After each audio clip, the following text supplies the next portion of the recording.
Congratulations, you made it past your first round interview, but now they want you to start doing a design challenge?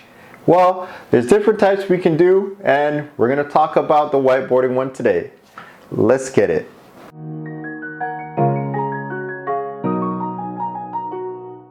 Welcome back to another episode. This is going to be part one of a three-part series talking all about design challenges.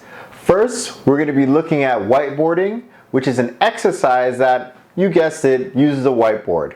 Well, it doesn't always have to be a whiteboard. It traditionally has been, but there's remote options like Miro and FigmaJam and that you could go into and use to do these type of exercises.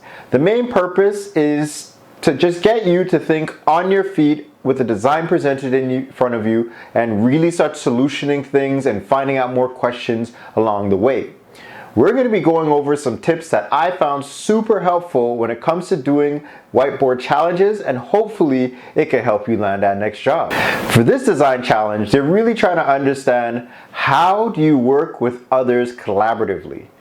What type of questions do you ask to make sure that you have the best information for the design? How do you take feedback and give feedback and keep a conversation going without just stopping it and saying, no, this is not going to be how we want to do it? These are things that they're really interested in with the process when it comes to you sitting in front of them and looking over your work, or just even trying to find a solution or understand a problem. Another thing that they're really looking for is, what type of process do you follow when it comes to doing these designs? This is something that's a little bit harder because a lot of people will be like, oh, you know what, I don't follow any process, I just do and figure it out. But they're really trying to understand, how much do you try to find out along the way to make sure you are getting the right solution? It's not really jumping straight into UI design and saying, okay, you want me to do what? You want me to make a new app that helps us figure out the mood of the person? Great, so I'm gonna start doing some wireframes and I'm gonna start, no. They wanna start knowing, like, how do you validate a few things, like what the problem is, who the users are, what the business need of these things are, before you just jump straight into, I'm going to show you how it looks, because you still don't even know what it is that you're trying to build. Another really important thing is, how do you receive feedback? So feedback comes in multiple ways, but one thing that you want to do is show, how do you interpret feedback? How do you digest it to make sure that it's usable for the product that you're really starting to get into? And another thing you're trying to find out with the feedback is, how do you give feedback as well? How do you let people know, okay, this feedback is more appropriate for this, not for this, and help navigate people through their feedback in case there's some holes that you're like, okay, I don't know if you heard the context that we had before, but this isn't going to work because. So this is very important when it comes to feedback, of giving and receiving, of letting them know that you can sit down with a room of stakeholders or sit down with a room of people that are just going to be picking at the designs any way they can, and really help make sure that you're getting the best results, not like taking all of the pressure of being inside of the design and the critique. So now that we understand a little bit about how design challenges work, we're going to look at some tips on how you can actually make your design challenge more successful and be better prepared for it. The first thing that I always recommend is create a script of some sort. So when I talk about a script, I mean more so of questions that you're going to ask versus things you have to say word for word. So, for example, you want to ask questions or have questions prepared of, who are the users that we're looking to help out with? Or who are we building this for? What is the business looking to get from this type of product? How are they going to measure that? What are we going to be using as our KPIs? What challenges do we have from a technical level when it comes to this that we have to be aware of? So I can't just go in my mind and be like, I'm gonna make the best thing since Google and toilets, right? You want to make sure that you're grounded in something of technical restraints or how the system works, so you know where you're working in. Another thing that you really want to start to get to know, at least to the best that they can help you with, is what are the major tasks that the user is going to be responsible for, or we are going to be helping making them be able to do. That's something that's super important as we're getting it, because this could help to dictate what your flows are going to look like, what your wireframes, if you even get there, are gonna look like. So really just take some time to look at different questions that'll be very helpful for you in this terms. If you want to look for some questions, I added some in the description below, so you can always look to that and see some of the questions that I use that really just help set the tone and set some context. Another tip that I have, which catches me off guard, catches a lot of newer designers especially off guard, is you don't have to have the perfect solution for the problem. A lot of us get fixated on, we just want to do a little bit more research, or we just need to validate a little bit more, or this is not perfect because it needs to have XYZ, or it didn't meet these standards that I have that are too hard to do. It's just, when you find a solution that is appropriate for the problem, that is as far as you need to go.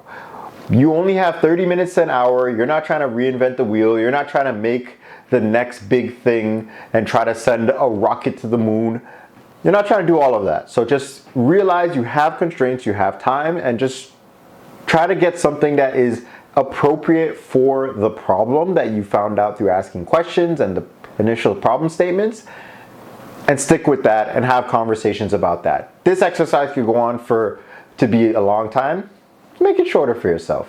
Another thing which I mentioned briefly before is do not try to jump to the final design right away. Yes, you are moving into more of a remote world where you can have your wireframes done right away. You can have your wireframes, you can do your mock-ups, you can get it, you've done a lot of things really quickly, fantastic. But we all know when you actually start putting things down on the screen, it could end up taking a lot more time that you could just be wasting on finding solutions to the problem of variations. A lot of people will spend time, be like, okay, you know what, I did this, I made this variation, whew, took about 5 minutes. Now how are we gonna go into the rest of the interview or rest of the flow if you just spent 5 minutes on it and you have half hour? So really guard your time on it and don't try to come up with a beautiful, well-crafted solution. This goes back to not being perfect. Another thing that we wanna do is we wanna create a rough plan of how we want this to go. So we only have 30 minutes, maybe an hour, hour and a half to get this all done. So giving yourself an idea, so when you're going through the exercise, you could say, you know what? At these time marks, I should be moving from this phase to this phase to this phase to this phase. So the 4 phases that I really like to go through, or kind of the process I like to do when it comes to a whiteboarding challenge, is I like to have an introductory phase. So spend a few minutes asking questions, really starting to understand the problem, getting people engaged, getting people listening, and feel like we're all gonna have a chance to collaborate here. Next, I like to do a bit of exploratory work. So as we start going in, we could do some sketching, we could do some brainstorming of some ideas with other people and see like how we think the solution could work, and really start to just get things down on paper, because it makes it easier for us to go into the next phase, which is refinement. Looking at all the suggestions, looking at the information we found out from the initial introduction and the questions we asked, and then we start saying which one of these apply to the main things we were looking at the beginning.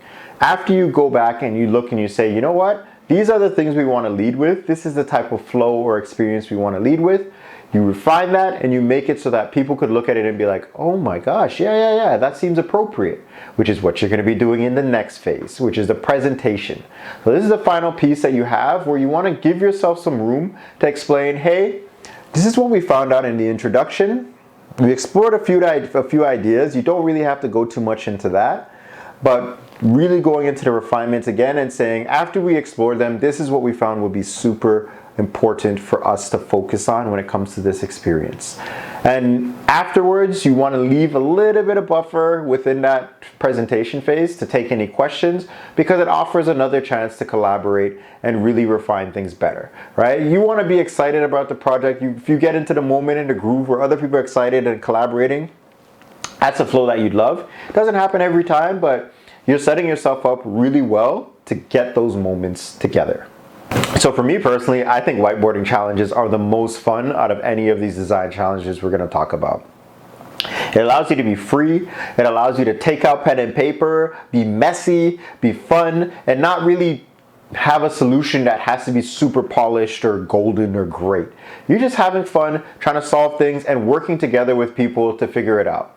The stakes of it are you going to get the job or not? I really choose it as an opportunity to, let's try working together. Let's try doing something a little bit out of the ordinary and working together, having fun with it.